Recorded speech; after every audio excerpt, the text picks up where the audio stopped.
Do you want to know how you can log into your Aspiration AI account? If yes, then this video is for you. Hello and welcome to AI Basics. It's your host back again with yet another interesting tutorial video.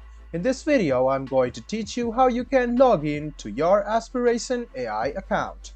Go ahead and open Chrome or Edge browser and then go to Google. In the Google search bar, search for aspiration.ai login. Click on the first link which appears on your screen. You must notice that this page opens up. Aspiration AI has now turned into Career Launcher.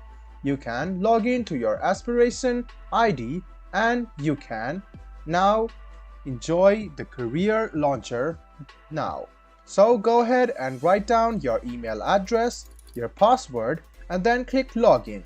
This way, you can log into your Career Launcher or Aspiration AI account. It's quite simple, guys. Go to the Chrome or Edge browser and go to Google, search for aspiration.ai login and then click on the first link which appears on your screen.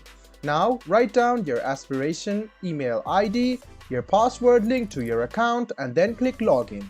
This way, you can successfully log in to your Aspiration ID. So, if you want your browser to remember you, you can click on this link, and if you have forgotten your password or username, these are the two links for you to recover back your account. I hope this video was helpful for you. If you still have any kind of confusion, please do mention us on the comment section down below. Like the video, subscribe to the channel and do hit the bell button for more. Hope to see you in the next video as well. Until then, goodbye, take care and make sure you enjoy.